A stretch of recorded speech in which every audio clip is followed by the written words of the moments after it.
All right, y'all won't believe who I have sitting next to me today. This healthcare professional of Nigerian descent was born and raised on the east side of Detroit. She's a two-time graduate from the University of Michigan with a Bachelor of Science in Dental Hygiene and a Doctorate of Dental Surgery. She completed her general practice residency at the Bronx Lebanon Hospital in New York, then began her career as a dentist there before eventually relocating to Los Angeles, California. Like Dorothy from The Wiz, she decided to move back to the city that made her after being away for 8 years and finally coming to the realization that there's no place like home. She launched her own dental practice in 2019 called Diamond Smiles Dentistry, right? She did this with just 3 staff members and then eventually expanded to an 8,000 square foot location in 2024 in the heart of the city with 15 staff members, 5 dentists, specialized care, and state-of-the-art technology designed for the purpose of making sure Detroiters won't have to travel to the suburbs for a quality experience. She's been featured in Black Detroit, Detroit Means Business, Fox 2 Detroit, Stellantis for Detroit, Model D, and Michigan Chronicle. This conversation is personal for me because I know the individual behind the prestigious DDS title. So without further ado, I'd like to introduce you all to one of the most relentless, vivacious, community-driven people I know, Dr. Aisha Akpabio, ladies and gentlemen. What's up, Doc? What up, though? Can I call you Doctor or let me see, Aisha or Dr. Aisha? Which one do you prefer throughout this episode? I think you should call me Aisha, per usual. Aisha. Hey, Bridget corrected me like this was like years ago because I had been calling you the wrong name for like years, right? I was saying Aisha, but it's really Aisha. How many Aisha. people have like that have been knowing you for years still call you Aisha? I let them call me You let it Aisha. slide? Yes. Okay, cool. You know why we do it, right? You Why? remember that song from the 90s? Oh my It was gosh. what was the group called, Bridget? Another bad Yeah, creation? yeah, yeah, right. So that's why it was stuck in my head. So it was no disrespect, but that's why I was saying that. So what's up, man? How you doing? What's up? Thank you for having me. Thank you for that lovely introduction. Oh yeah, no, thanks to Bridget for making sure that all of that stuff that I said was right. So, cause she Thank you. knows you. Hey, just some background information or whatever. My wife and Aisha are like really close friends. They've been really cool ever since undergrad, right? Yes. And they went to dental school together. So this means a lot to me for real because like she really cares about my wife. My wife really cares about her. So I care about her just because of that alone. On top of the fact that she's just a great, excellent person. So just wanted to get that out there. Thank you. So anyway, let's get into your background, man. You from the east side of Detroit, like me, Yep. right? I know you went to Bates, right? I went to Bates. That's the only thing I don't like about you because I think that you always joke around about Marquette because you be hating on Marquette, I saying Marquette do. ain't a good school, right? I do, but it's just out of love. You're a product of Marquette, and, I think you're wonderful. So So how was it like growing up on the east side of Detroit? I want you to describe to me the first house you lived in. Like who was there? Was it your mother, your dad, any siblings? So the first house, I was having that conversation this morning about the good old neighborhoods of Detroit. I was having it with my best friend Lauren, and we were talking about just the neighborhood kids, all different. Just they were all different. Some came from two-parent households, some came from one, and it was just nice because we all went outside to play. Our parents didn't have to coordinate any play dates. So I grew up on the east side, off of East Sider Drive. East Side of Drive, okay. Yep, East Yeah. Side of Drive, down by maybe Cashew, not so far down, but my neighborhood high school was Finney. Finney, okay, yeah. Yep, Yeah, that wasn't far from Marquette. it wasn't. I could have went there. You- Your parents wanted you to experience something better, though, right? Well, I did go to the neighborhood school called Stellwagen at first. Still wagging. Okay, I remember that. Yeah. Yep, and my parents, who are both retired Detroit public schools teachers, they Oh, wow. they Wow. had me testing to Bates, and I got in the second time around. See, I ain't had to test into Marquette. You You got know. in. So, okay, yeah, so that's over there by Cashew, right by Finney. And I do remember being over there a lot because I had some friends who stayed in East English Village. Yep, East English Village. Yeah, I Yep, can remember streets named Grayton and I yep, think Bishop or something Bishop. like Yep, that. I used to be over there a lot. Harvard too was one of them. yep. I stayed all the way down Warren, like towards Connor actually, Okay. right? So that's kind of where I was at over by Chandler Park. Yep, yep. Yeah. So anyway, you grew up in this house. It was your mother and your dad, or was it just your mom? So from what I can remember, my parents they separated when I was about 2. So it was mostly me and my mom, and then I would see my dad on the weekends. He stayed on the west side of Detroit at that point. Okay. And of Nigerian descent. I said that in the intro, and I saw you went on a trip to Nigeria recently. Yes. You took your daughter. Yep. Was I that took her my daughter. was that her That was first her time? first time. Wow. How many times have you been? I would say I've been about maybe 8 times, if I could recall properly. But that was my first time going on my own. Before I would go with my father. Most every time I went with my Wow. Yeah. father, Yeah. then my then husband at the time, I went once. So this was my first big girl trip going to Africa myself. How old were you when you first went? The first time I went was 1999. I went for my grandmother's funeral, Wow. so maybe 13. 13. Okay. And Amira, your daughter, how old is she? She's about She was 10 at the time, 10 at so the I took time. her for her 11th birthday. Wow. Okay. Got you. Got you. Was it almost like a full circle moment? Because I know when you were there with her, you probably could reflect on the time when you were around her age and went and you were able to sort of experience it through her eyes. I'm sure she was just like amazed by everything that she saw there, right? Did she have a good time on that trip? She had a great time. I was 13 when I went. So for me, the moment was really profound. Literally, when I touched ground, I literally cried. Wow. Do I think she had that same experience? I don't know. You cried at 13? I did. Why? What was going through your head? Like what happened? Why did you cry? It was just powerful being in the motherland, even though my father was from Nigeria and he had gone multiple times. And that was before people were going to Nigeria. That's before it was hot. It was a hot place to go. So I just found it was just profound. How did your dad prepare you for that trip at 13? Right? Because you said you stayed with your mother, but you were with your dad like on the weekends and stuff, right? So you got a chance to probably experience a bit of that culture when you were with him, right? Did he prepare you in that sense to kind of give you an idea of what it would be like or how the culture was? Honestly, absolutely not.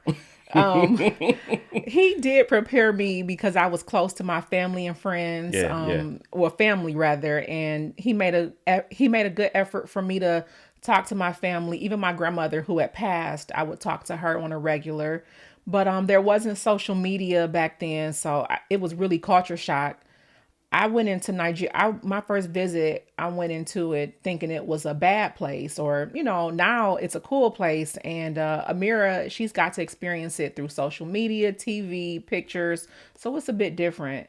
I remember doing a little research, and I remember reading the encyclopedia in my school's library to prepare me on the trip. So it's different. I don't know if they had that at Marquette. I guess that's it. So at Bates, that's where you was looking at the encyclopedia there. Okay, Yeah, I got I you. I literally got you. that's how I did my research. Wow, so you kind of a nerd.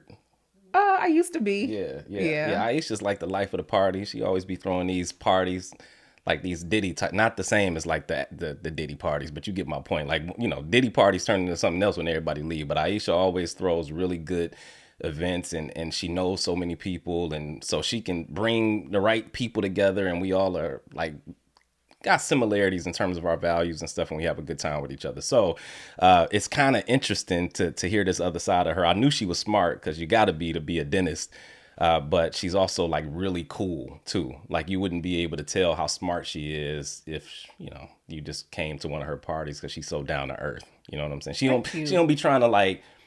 You know how some people smart and they want to let you know. You know what I'm Yeah. saying? Like kind of arrogant to a degree. Okay, thank you. You move with a lot of humility. Thank you. Yeah.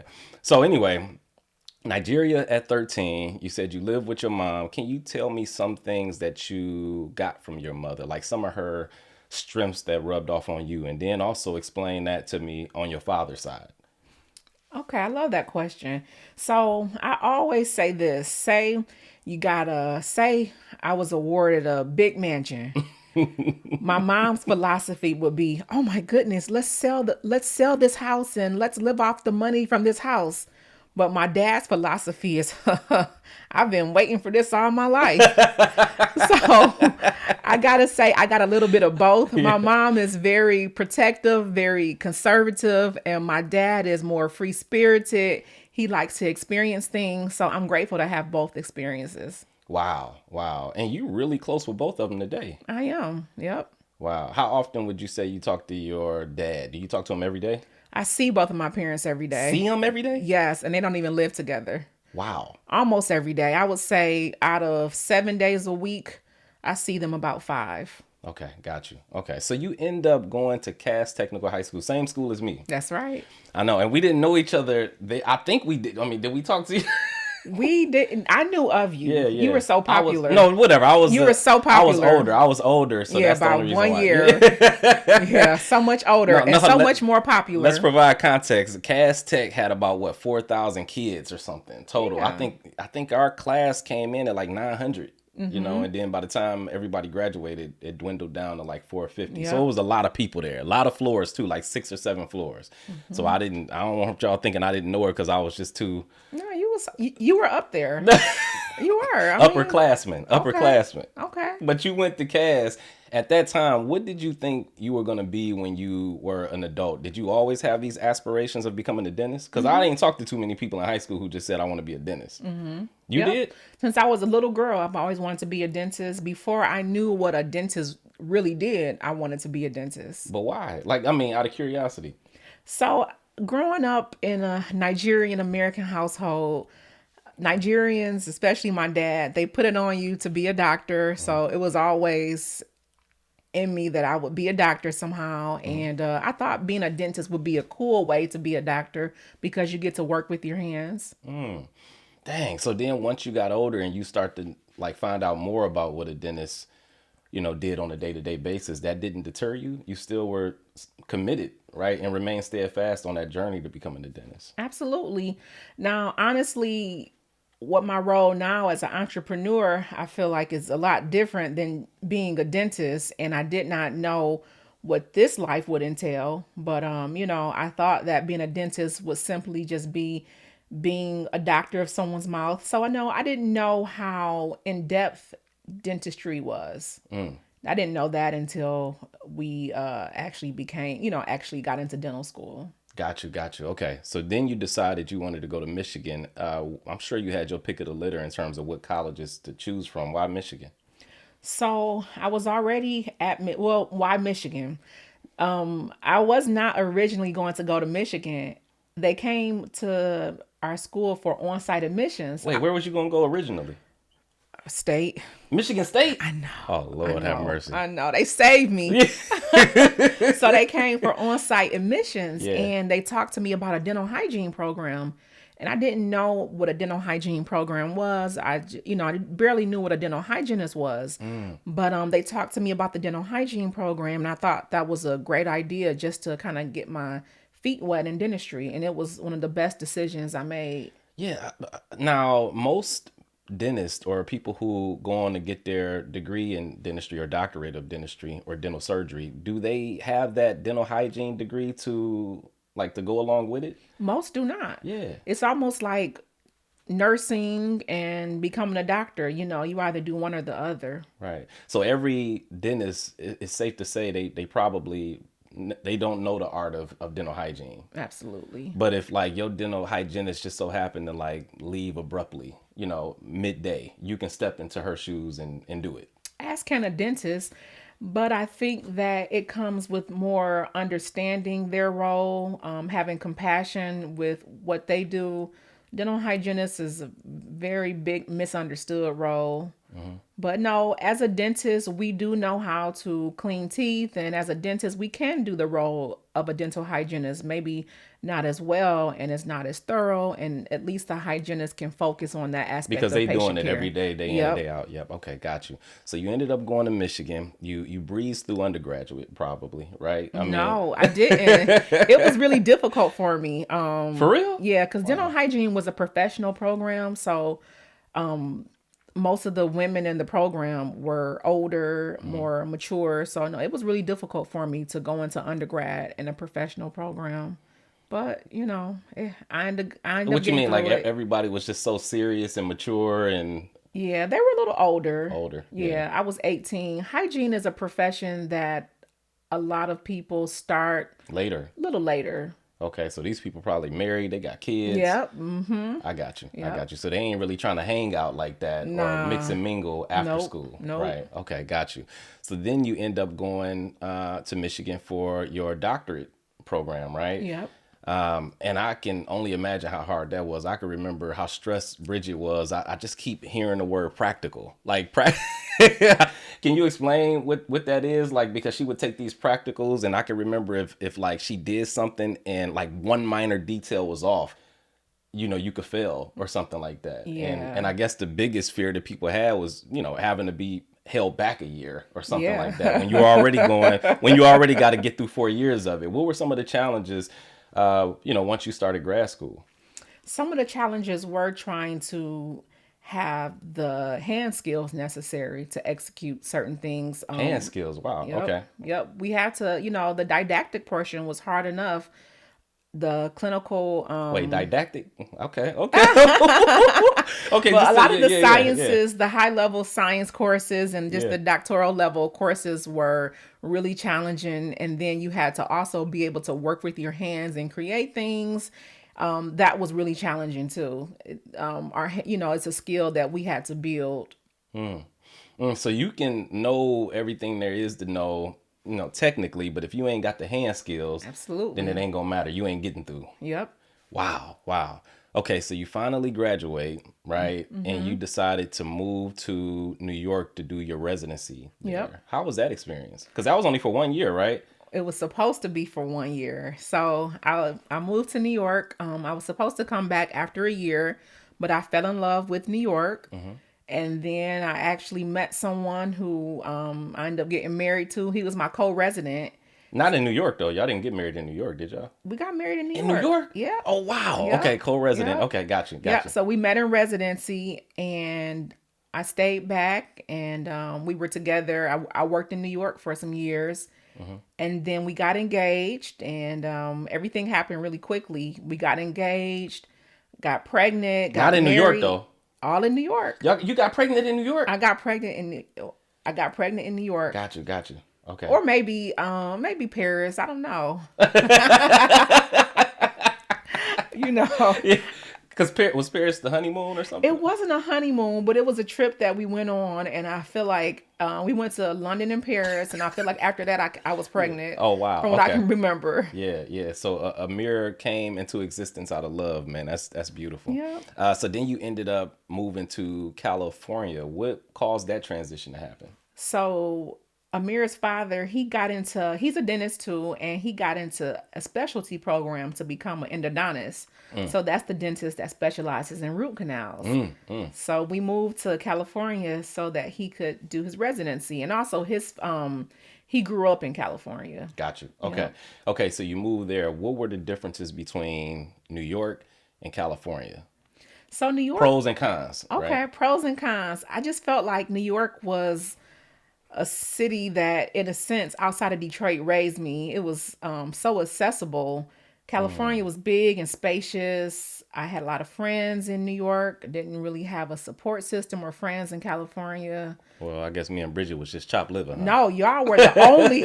No. Honest to God, We were the y'all only ones. Yeah, y'all yeah, were yeah. the only ones I had, and Yeah. I'm very grateful for that. Like honestly, I'm so grateful. I remember when I was feeling uneasy about moving to California. Bridget said, "Well, at least I have one real friend here." And I remember I had a therapist at the time, and I told him, and he said that sounds very comforting. And y'all did y'all thing, and being my support in California. But you guys live like 45 minutes away, But we did get to hang when we could. But in New York, it was different. Your friends lived 5 or 10 minute walk away, so it was Gotcha. just a bit different. Okay, so you worked in LA too. I'm thinking about a company called Chap Care. Where was that Yep. at? So I lived once we got settled after Amira was born, we moved to Pasadena. Got you. So Yeah. it was a community clinic. I really liked that position. So I worked in a predominantly Spanish speaking community. So I rarely had a patient that could speak English, so I had to use my conversational medical Spanish. Conversational medical Spanish? Yep. What you mean? very broken. I can communicate with patients, but in a very broken way. But I could communicate with my patients. Wow. Do you think being in New York somewhat prepared you? Where do you think the challenges or the greater challenges lie as far as dentistry? Is it New York or California? Like in terms of like what's going to prepare you? Like for instance, you went from New York to California. Did that prepare you more for what lied ahead in California? Did you feel more prepared, or what would have happened if you would have started in California and then went to New York I to work think in New York dentistry? prepared me all the way. New Yeah, York was grungy, so diverse. yeah. New York, I got to work in some volatile situations. It just Mm, prepared mm. me for the diversity of what Detroit had to So more offer. volatility, more unexpected things that More basically unexpected prepare you for things. everything. Like Yeah, if you can make it in New York, you can make it anywhere. absolutely. Wow. Okay. So now you in California, you're working, you're married. Amir is a toddler. She's a baby at this point. I remember her being like a baby when Yep. y'all would come over to the house, and we even took some trips. I think we went to San Francisco, right? That one Yeah. time it Then we was went to me, that one beach town, Beach Town. Yeah, we in Newport Beach. Newport Beach. Yeah, that's when I Was it first started growing my beard out, and I felt, you know what I'm saying? You Yeah. had me feeling good. We Uh got huh. videos of that we might post, but you put together some of the best like couples trips. It was four couples, Callie and Dewan, and then I think what was the other young lady's Callie and name? Dewan, Deshara, Deshara, right?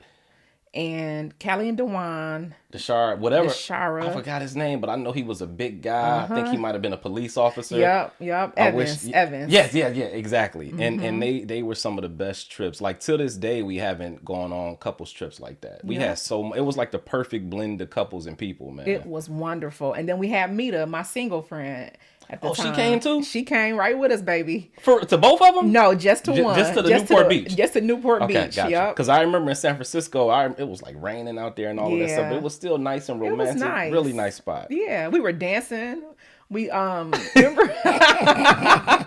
we got that Airbnb and Yeah, yeah. we were dancing. It was nice. In Newport, I could remember what was it like? We had the crab legs and all the We stuff. had the boat Yeah, the ride. boat ride. Oh man, the boat ride, and we took that to a Mexican We restaurant, took it. We took the boat to a restaurant and then we was eating tacos and stuff on the boat. on a boat, baby. Crazy, Listen to music, rapping. It was like a crazy. music Yeah, video. yeah, and I don't. And that's before people started getting on boats. That was like Yeah, some pioneer stuff. straight up. And Bridget will tell you I'm like more introverted. I don't like doing a lot of stuff. You already know that about me. So, but I looked forward to those things. I think I went that one time and I said, "Dang, I'm kind of addicted to this It now." was Yeah, fun. it It was was cool, fun. man. So, do you miss because you moved from California to Detroit, back to your hometown around 2019? Are there certain things you miss about California? Because there's certain things we miss about it. I wouldn't want to live there again, but it's certain things that we experienced out there that you just can't get being back here, California right? is beautiful. Yeah.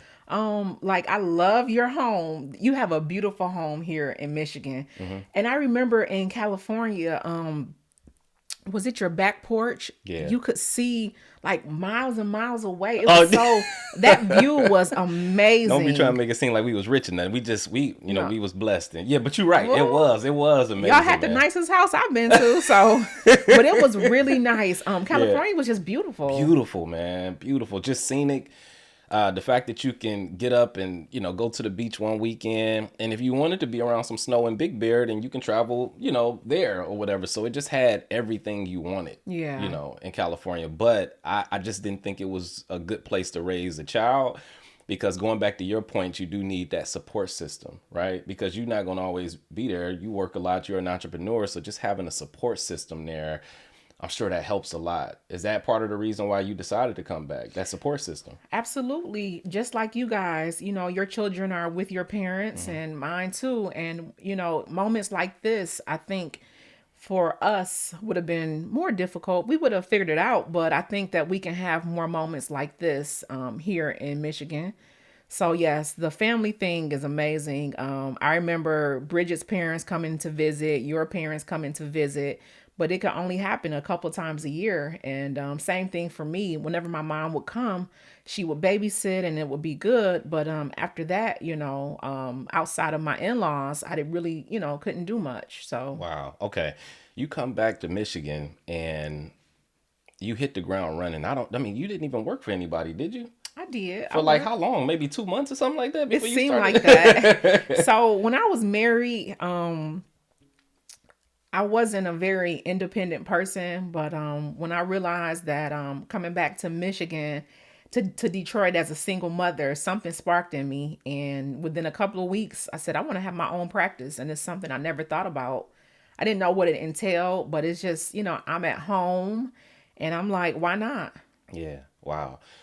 So you started your own practice in 2019, and not long after you moved back. And I can remember Mike Duggan. I think he was the mayor at the time, right? He welcomed you back. He was so happy that to have somebody like you back who would start a practice in the city that you grew up in the city that made you. And it was good for residents because they could establish these meaningful relationships with their medical provider, the type of relationships that would sustain them for a lifetime.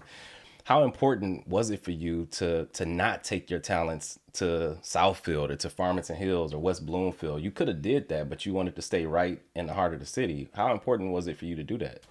It was very important. It was like a challenge.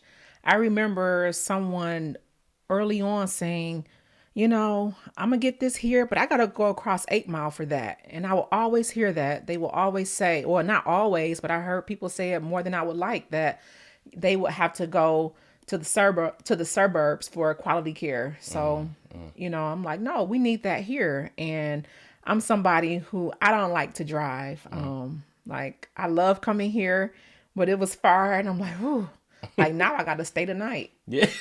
I got to bring my bags in, but it's hard for me, and I can imagine, and then coming from New York and Los Angeles, those cities, they had everything in the city or wherever we were. We didn't have to go far if we didn't want to. So I just wanted to see that in Detroit, and it was a challenge to work to build something like Yeah, that. tell me what some of those challenges were. Who were helpful and like, because I know it was a lot of people or just groups or organizations who were instrumental in helping you get to the point where the building came to fruition. Like, who were helpful in helping you do that? Well, initially I got the best support system. As soon as I told my family and friends, everybody wanted to be a part of it. I remember, I put a chair together. I put one of the in the Dave, office. Look, we were together, Dave. You came, I mean, listen, I think that was one time me and you spent the night together. yeah, we was there all All night. night building stuff in the Cause practice. oh yeah, cause you was like you had to open up within like the next couple I of had days or to something. open up, Yeah, so I had to have, and I couldn't afford those things. So, yeah, what you did, and similar people, you lended yourselves and yeah. did some of that groundwork, and we still have that chair. The arm is still. Here she You've go. been promising to flip that arm around, but 7 years later, we still You have don't that have that chair chair no more. No, you at the don't. front desk, You Dave. see? Oh, okay, Listen, other okay. chairs have broken, Yeah. and I want that one to break, but Yeah, it won't. because that's why I put it on wrong because I knew it would Okay. last a little longer. So Okay. Well, yeah, every time I see it still. yeah. But my support system, my parents helped clean up stuff. You know, Bridget came, and she's still with us. And I love having Bridget. I love working with Bridget. Straight up, yeah. She's, I appreciate having and I know that that's not what you said, what you asked, but I No, just I want to don't use this care. opportunity. I appreciate Take it where you want to go. Okay, I appreciate having somebody like Bridget because I can be very high strung, and she has a very calm, logical, gentle approach. So it is very nice because when I can be too much, then I know that there's always Bridget. She's To balance you reliable. out, yeah. She's a great balance. Yeah. Because You know. customers, it's almost like they pick of the litter. Either you want somebody that's more calm and composed, ain't gonna joke with you too much, or you want somebody who's, like I described in the intro, a vivacious personality, outgoing. You know what I'm trying to say. So Yep. they have their choice pretty Yep, much. because I'm Yeah, not for everybody, yeah. but I do want Diamond Smiles to be for everybody, which it Ooh, is. okay, I get you. I get you. Okay, so you start this practice. Now, this building, did you were renting this spot? Initially, I was Yeah. renting a storefront in a plaza. And this was the 48215 zip code, Yep. which I heard, correct me if I'm wrong, is this the second dentist office to open up over there? I heard somebody else say that. It's we don't there's not a lot of dentistry over Yeah. there. I think there was one other office, Mm-hmm. and there was an office in the area, and I would get a lot of their patients because of the juxtaposition of the offices. One was really old and ours, so yeah. Yeah. So did a lot of people who started with you at that office, they obviously followed you over to the other one that's on Gratiot right now. Yep, yep. I believe most of my patients that were aware, we tried to let everybody know, but yeah, we they just followed us. Yep. Yeah. As a resident of Detroit, that has to feel good knowing that, you can build a relationship with a dentist not far from where you live, who's from where you live, and that'll last from that point to the point where you die. Pretty Yep. much. I kind of liken it to a mechanic. I mean, I don't want to keep taking my car to different mechanics because if I take it to one, then something else happens. That person knows how they fixed it last time or knows the history of the car. So is that important, I guess, to have these long-term relationships with patients? Absolutely. That's a great analogy, like a mechanic. And with the mouth or with the body, it's even more important. But Straight that up, yeah. consistency is important.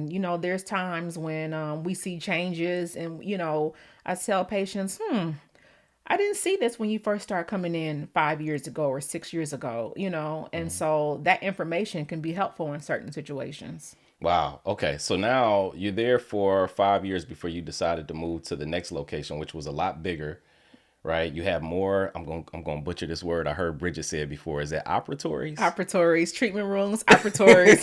Operatories does sound kind of That's it. scary, doesn't it? Yeah. Like, Right. But I mean, you went from like, just having a few dentists, to now like five and just a few team members to 15, well, 20 now, 20 or now. 21. Wow. Yep. Wow. Okay. Let me ask you this. What were some of the challenges? Because obviously there was life as a dentist prior to COVID, right? And then there's the life of a dentist post COVID. Yep. Like, what are some of the differences and some of the challenges post COVID? So when I first opened, we were less than a year old when we shut down. So the one thing is, I don't have a lot of experience prior to COVID, Mm-hmm. but I was around long enough to see some of the shifts, such as staffing, and just to see How hard it was to keep people. how hard it is and was to keep people. Also, some of the other issues that some of the good things is there was a lot of medical distrust. So a lot of Mm, people mm, really wanted to see a black dentist, and we just grew. People wanted to see a dentist that looked like them. mm. So that really, that part And helped. I really appreciate like medical providers because even during COVID, like me, I'm an engineer, so I worked from home. Most of the people I knew could work from home, but you guys had to be out there on the front lines. Yep. Like you didn't have that much time to just be home Nope. outside of that initial 1 to 2 week period, right? Yep. Yep. Had to be out there. Was it? We Was had it? to be out there because even during the shutdown, I still had emergencies and Mhm, everything like that. Still had bills to pay, so for the office. mhm. So it was tough. When you say specialized care, because obviously there's things that you do or that the general dentist can do, whether it's like extractions or what else, crowns, stuff like that. I know I'm butchering all of this stuff, but when you say specialized care, are you basically importing people in those specialized areas to come to your office and do things like what you said your ex-husband did? You said, what is it, endodontist? Endodontist. Right, the root canals. Are you doing those things yourself? I'm sure you can do it, or do you Yeah. outsource that to somebody else just so things can run more efficiently? So at our office, we really like excellence. Mm, So as a general dentist, we can do everything. yeah. So Bridget and I, we do root canals, and we have another general dentist there, Oh, and dang. we do them up to a certain extent. Some of the things, but even for me, I do a lot of the surgeries or I do a lot of the root canals. I rely on Bridget for a lot of the restorative dentistry because she's very meticulous and she has patience with those procedures. And also one of our other newer doctors, she's a restorative dentist, and she's not as she hasn't been practicing as long as Bridget and I, but she does certain procedures that she feels comfortable with really well. Hmm. So I feel rather than pushing people to do things that they're not comfortable with, they kind of do what they're really good at, and so the patients get the best care. So a patient may see your wife, Dr. Tinsley, for an initial exam, and she may do some of the patient's fillings, and she may say, I'd rather Dr. Akpabio do that extraction. So we kind of, outsource to how we need to. And then we do have actual specialists that come into the office too. Okay, so when you went from the first office off Jefferson to the office off Gratiot, I'm sure because you increased in terms of space, in terms of size, but what about from a technological perspective? What were some of the state of the art technological advances that you made going from one office to another?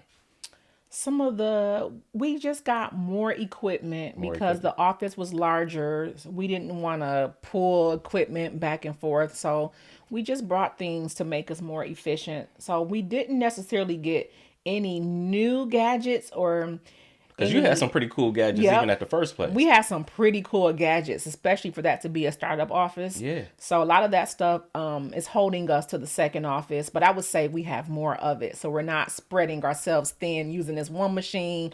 We have, various machines and stuff like that. Got you. Now, this is another thing I'm a butcher, but I would always hear Bridget talk about labs and stuff like that. Like maybe some people have to send their stuff off to a lab to do some work, and then maybe some offices have the capability to do a lot of that stuff in-house. Am I saying that? Am I describing that right? Yeah. Okay. So what about you guys? How is that relationship with the external lab? Do you have a relationship with somebody externally who can do the more complicated things? We do. And that's another thing when it comes to, so for instance, dentures. I don't do dentures. I haven't had to do dentures in years because Bridget is the doctor that I rely on. Dr. Tinsley is the doctor that I rely on. And I have a bad habit of that. I'm sorry. When we're at work, I call her Bridget. Bridget, yep. And I expect for the team member to call her Dr. Tinsley. But, it's just, I've been knowing her as Bridget forever. And I do have to give her respect where it's due, Dr. Tinsley. She don't even be caring about stuff like that. Yeah. But I feel where you coming from. Yeah, with the perception, but I just can't help myself. So Dr. Tinsley, but that's something that she would handle. And, she would send things to the lab to make the denture, but she would be with the denture patient. So, that's a good thing about having an office so big. You have people do what they're good at. What new collaborations, what new endeavors or new things that you have going on in the office right now? What new endeavors? So one of the newest, most exciting endeavors that we have is introduction of a veneer specialist, Dr. Catrice Austin. And she is... Shout out to Catrice, Dr. Catrice Austin. Yes, Dr. Catrice Austin, who was based out of New York. She's mostly known for doing Cardi B's veneers.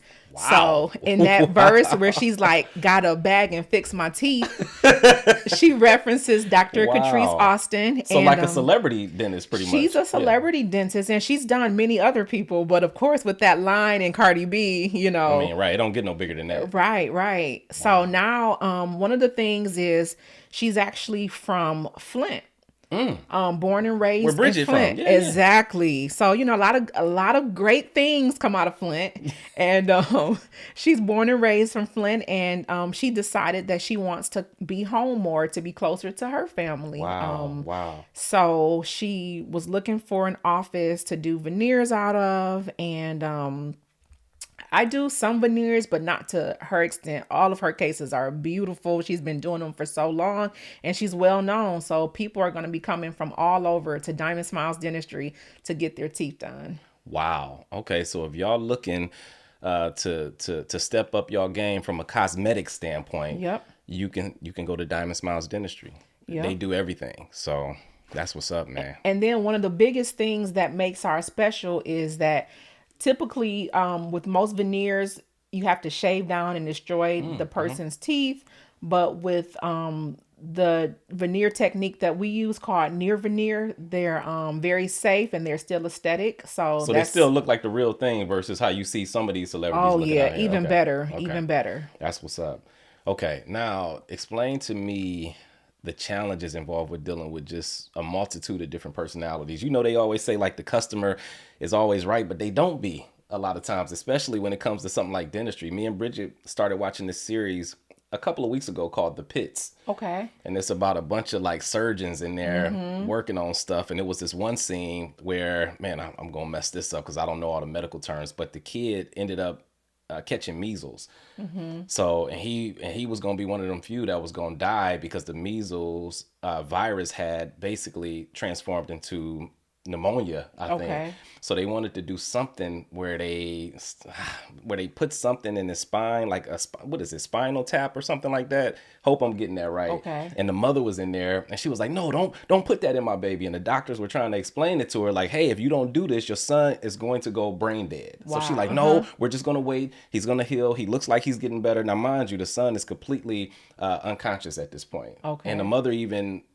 She even went as far as saying we're going to take him to a different hospital. Okay. So the mother ended up taking the daughter who was there also and going to take the daughter to get something to eat. The father made the decision for them to do it when the mother had left. Okay. Because he's like, you ain't about to kill my son. But in that particular situation, this parent thought that she knew more than the surgeon who had been doing this for years, who went to school for this.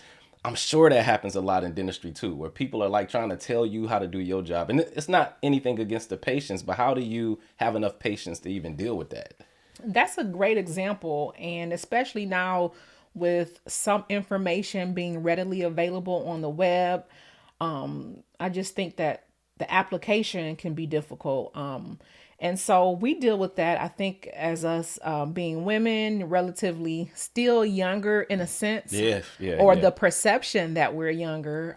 We do get it a lot. So one of the things that I have to remind myself is to stay calm and just rely on my education, and experience. And I have to hold to that, and that's the good thing about when you're experienced, then, we find ourselves holding to our own, we hold it to our own instincts better than, when we were younger, like some things I'm like, look, this is how I feel. This is what I know.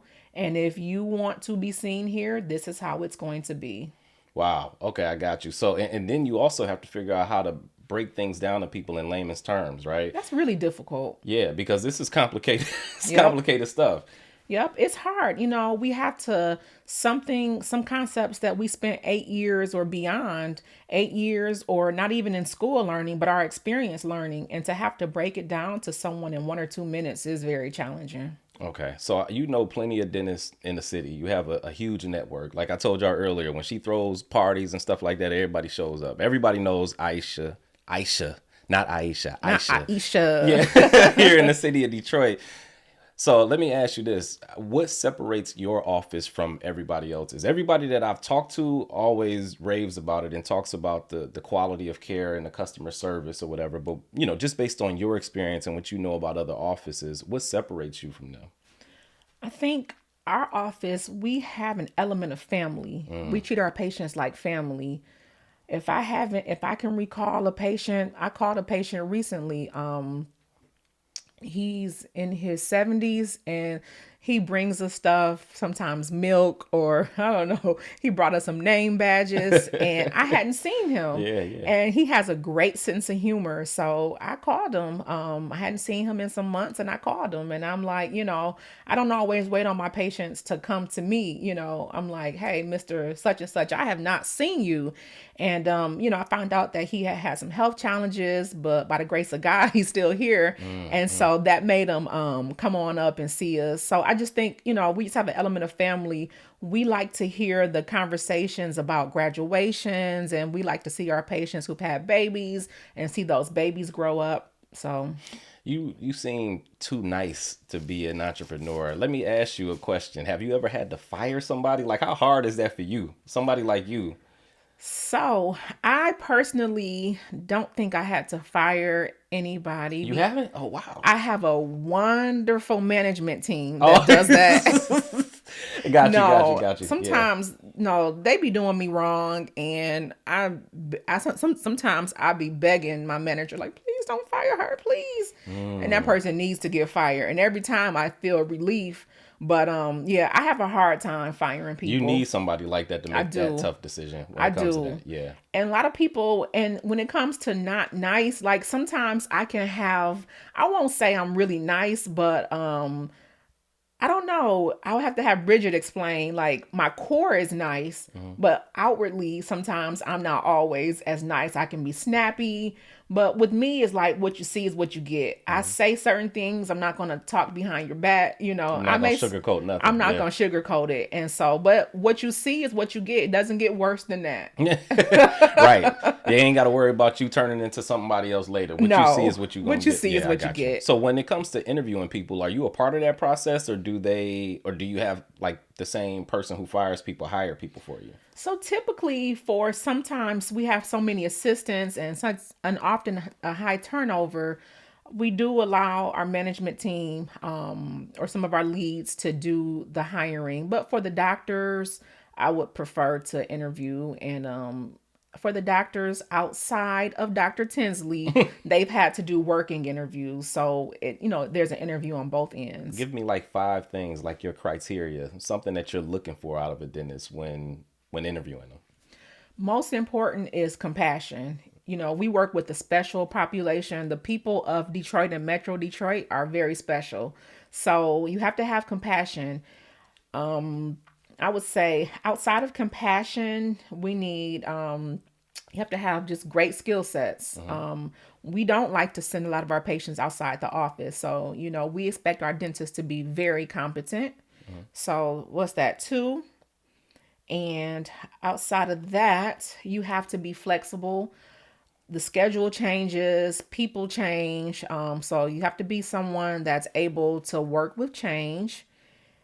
You have to be open minded, and you just have to have a kind heart. We none of us are perfect, but you just have to exhibit kindness and care with our people, with our staff and our patients. You and I researched something where you said you like working with kids, right? Not, I don't know too How many. long ago was this? Oh, this was years ago. Okay. Because I don't know too many dentists who actually enjoy it, and it's not because of the kids, themselves, because they can't control themselves at that age, and they're obviously fearful and afraid. A lot of adults are, but it manifests itself differently, right? In kids who might oftentimes have to be restrained and kicking and all of that type of stuff. Yeah, I guess that's the question I was going to ask you. Do you still feel the same way about treating kids as you did years ago?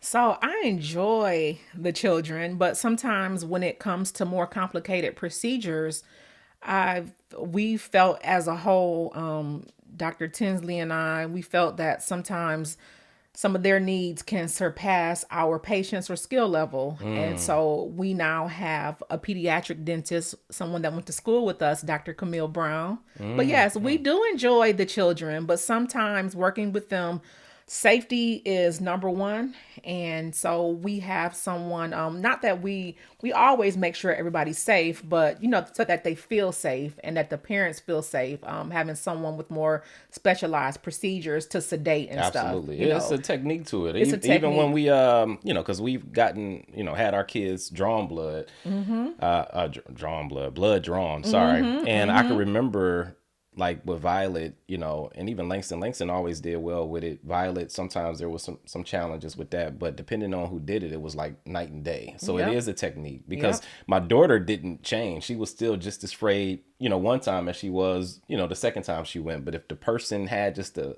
warmth or a level of compassion or understanding in terms of how to deal with this child, it just made a world of difference, right? So It does. yeah, so it's not like as a dentist you're trying to, like, you're being mean to the kid, but not everybody knows how to connect with them in that Yep. sort of way to make them feel comfortable. That's a skill. That Yeah. is a skill. Yeah. So, man, okay. So let's get to the community service, right? Because you do a lot of this. I researched that you did community service with a nonprofit called Let's Go Detroit, Yep. right? Can you expound on some of that, or some of your experience doing community service with them? Yeah. So Let's Go Detroit. Two of my friends, headed by two of my friends, VJ and Danielle Smith. She went to Cass. Yeah, yeah. It's an organization where we would go around, we would provide food, volunteering with youth. So just doing some of those community things to uplift the people of Detroit. Right. And then you did a lot of stuff with your church. Great Works Ministries? Greater Ministries. Works Ministries. Okay, Yes, gotcha. yes. We do a lot with my church, and that's the bulk of the community service that we do now. They have a wonderful program where they work with children. They have a very, very we have a whole dance school within the church, and we give away a lot of things. My church is very community focused. They do a lot of evangelism and just whatever the community needs, and they help everybody within the community. One of my first donations from the church was chairs. So the chairs that we have in our waiting room were donated from my church, and they're still in our waiting room today. So they're Wow. blessed chairs. Wow. Okay. Now let me ask you about just the challenges involved with, man, because you're a mother, right? Which is very demanding. That's a job in itself. And then obviously you're an entrepreneur, so you're responsible for the livelihoods of the people who work for you to a degree, right? So Yep. so there's that's a lot of weight to carry just in those few things I just listed off. But the other part to this that many people don't know and you would never talk about because you're humble, but you take care of your family too, right? Because being successful comes with responsibility, especially if people need things, whether it's financially or whatever the case may be. So I know how much you not only do for your family, but even for close friends. How heavy, because maybe it doesn't feel heavy to you, but at times does it feel heavy? And how do you manage to persevere through those moments where you feel like everything is closing in on you or you feel overwhelmed? That's a good question. It does get heavy, and but it doesn't surpass what I can handle. I got you. So I I got have to always rely on my faith, and I have to thank God that I'm able to do this. And then I become really grateful and happy that I have the means to help my people, if there's something, because they help me too. Like sometimes, even if it's not financially, how my support helps me surpasses finances. Yeah. It's just being there when I need them, helping me with my daughter.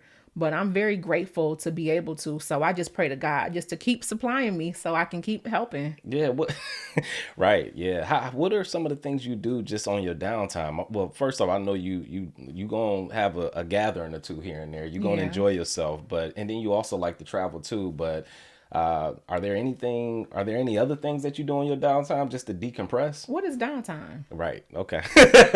And seriously, and I'm not really happy with that. Right now in this season, in this level of entrepreneurship, I don't have a lot. I'm not traveling as much, because Amira now, my daughter, is requiring more. She's playing sports in school, and she's starting to really excel academically, so it requires more of me to do for her. And but one of the things that I'm really proud of, and is I sleep more. I go to bed early every night, and I sleep for a good, I wake up a couple of times, but I would say for about 10 years, I barely slept. Wow. And so now I sleep. Yeah. You sleep now. I sleep. Wow. Wow. Yep. So you So would say now you handle the stress a lot better than you did in the beginning. yeah, I think so. You got a shorter memory, you think? Like maybe if a day doesn't go your way and you like, dang, I wish I could have done that better. Like you kind of have to have a short memory because you back to being the owner the I have to know next that it's day. going to be Yeah, okay. right. I tell myself sometimes we do have some days. I Yes. try not Do to. you forgive yourself? Yeah. Do you forgive yourself quickly? I try to. Yeah. I try to. But I mean, of course, I'm human. But sometimes when I have a bad day, I try to remember that I've had a bad day before. And guess what? We're okay. Yeah, yeah, So, absolutely. I talked to one of my friends as a therapist, and I remember telling her like, yeah, I try to do a good job of compartmentalizing, and she didn't like that word because and I was like, I thought that was a good word when you can compartmentalize. When I'm at work, I'm David the engineer. When I'm at home, I'm the father, I'm the husband. When I'm around my mother, I'm her son. yep. And she was the therapist friend of mine said that you're all of these things.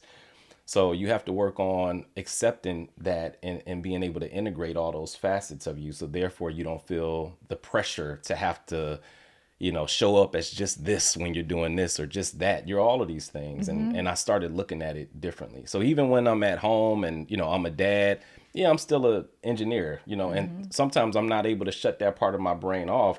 But, you can still manage to be present enough with your kids and also understanding that there's nothing wrong with them seeing you do hard things. Yeah. Because I think nowadays people think being a parent means being ultra present and being able to completely separate work from that. But we underestimate the things that our kids seeing us doing that we're totally unaware of. It's like they Yep. see you doing really hard things, which means that that will feel second nature ish to them once they Yep. become an adult. Yep. And I'm sure that's rubbed off on the mirror, right? Absolutely. Yeah. Absolutely. And some of the things, sometimes Amir is like, I don't want to be a dentist. That's the next question I was going to ask you is that does she want to be a dentist, number one? And number two, knowing what you know now, would you recommend it? Absolutely, I want her to be a For dentist. real? I'm really big on legacy. And I want her to see the good and bad. I want her to see mommy is stressed, but I also want her to see mommy is handling her stress. I want her to see mommy is able to afford to do the things in Wow. life Yeah. that we can Yeah. do. Yeah. I have to often remind her, I don't want to go to the practice. I don't want to go. Well, that's how we're going out of town next week. Mm. Or, you know what I'm saying? I just want her to kind of see the best of both worlds. But I'm really big on legacy. I would love to be able to, if she, I want her to do whatever it is that her heart desires that makes sense. But I also want her, if she would be a dentist, I'll be delighted because maybe certain things I can show her that, I wasn't, shown, and maybe I can help make this journey easier and bigger for her. Okay, I'm gonna get into your business a little bit. I'm Come about to on, get get into in. Come on. I'm ready. Are you currently dating? Am I currently dating? You don't have to answer it, but I Right. just yeah. I mean, I go out on dates, Yeah. but do I have somebody that I call my man? No. Is that something that you would be open to? Absolutely. Okay, got you. How hard do you think it would be to fit that into your already like extremely busy schedule, right? It would have to be somebody who's what would that type of guy have to possess in order to be compatible with you and your lifestyle and what you have going on? 800 credit score or above, 2 million in the bank. Yeah. No. I'm just And playing. he would have to be busy too, I'm sure, right? Yeah, I would yeah, probably so. I mean, yeah, I don't know too many adults who aren't, but yeah, somebody who's busy, somebody who's flexible, and who's understanding. But I think that I do have time. But yeah, I just can't like lay up all day. Yeah, for facts. Now, the people you date, have you ever experienced situations where they were intimidated by you? As far as just, your accomplishments, I would say. No, You haven't experienced that? not anybody. I guess we wouldn't be dating. They wouldn't even make They it to have first to be base. Yeah, confident in yeah. order to come to this table, which Right. there are a lot of confident men around. So, and I don't think that my accomplishments should intimidate, because there's a lot of people that do great things. It doesn't have to mirror mine exactly, but there's some people doing their thing. So Would you consider getting married again? absolutely, if it makes sense. Okay. Makes sense. Describe that. Like, what you mean? Oh, you know, um, you know, because of, it just has to make sense. What do I describe making, Well, how how do I, about this? I'm going to reframe the question, okay. right?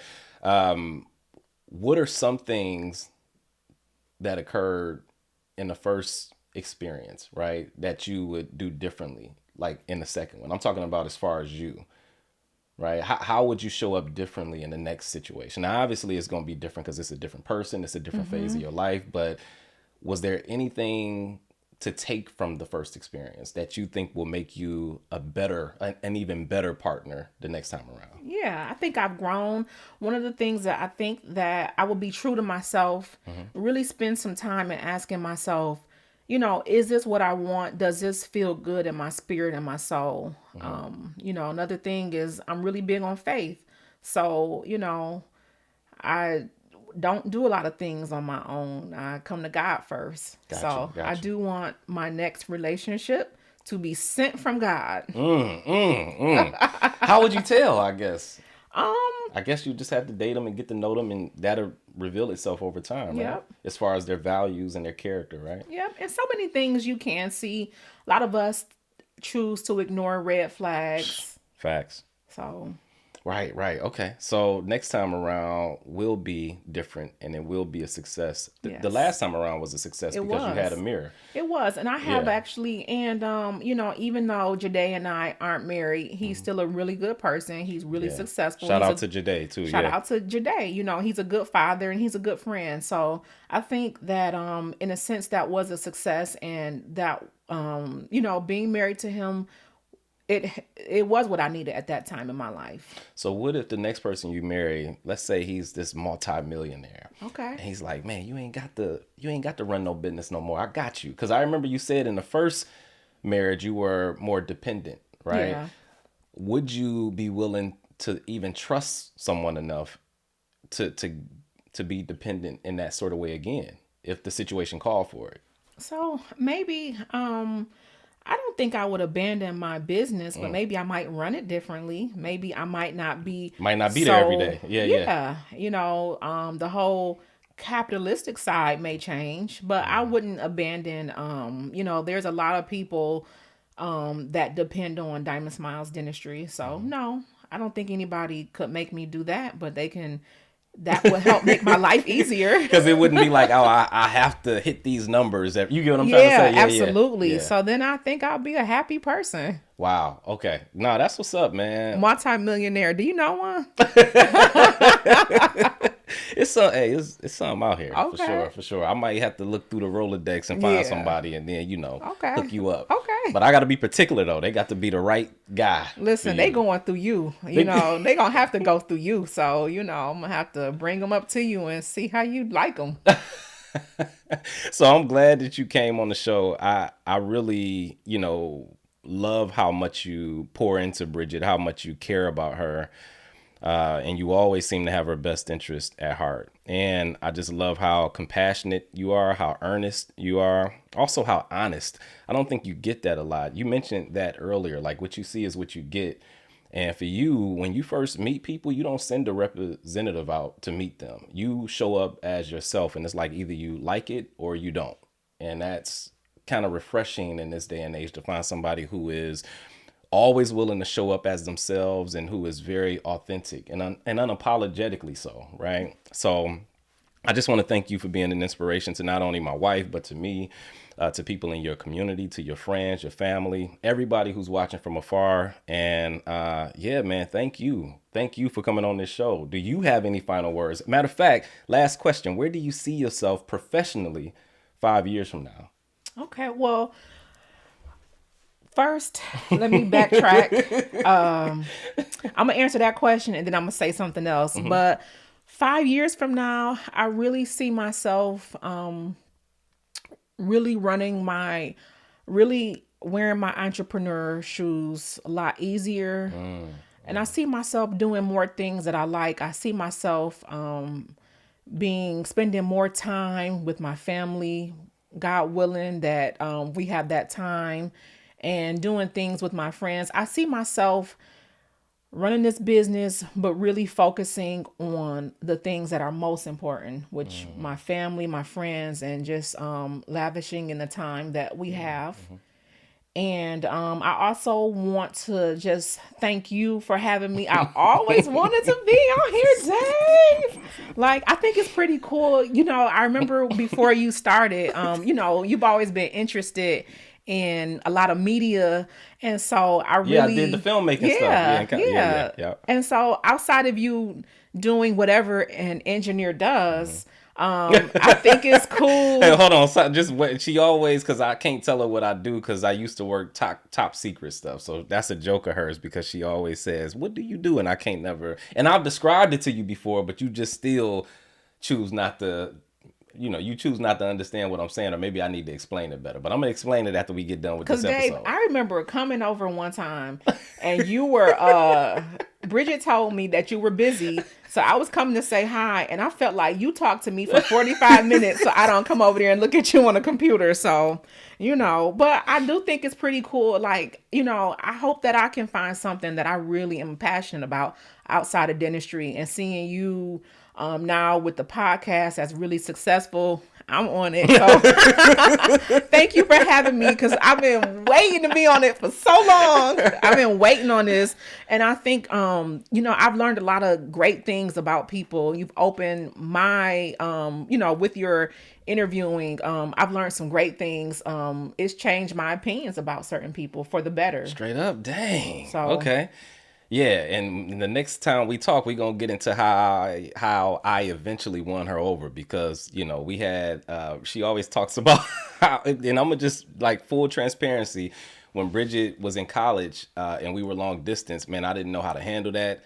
I was highly insecure at that time, and Aisha was always with Bridget, so she could witness some of these episodes that I would have out of this frustration of being long distance in a 4-year relationship and being highly immature at that time. So one thing about Aisha is that she will call you out, and she has called me out plenty of times, and I appreciate that. Regardless of how I felt when she was saying it, I'm like, well, she didn't lie.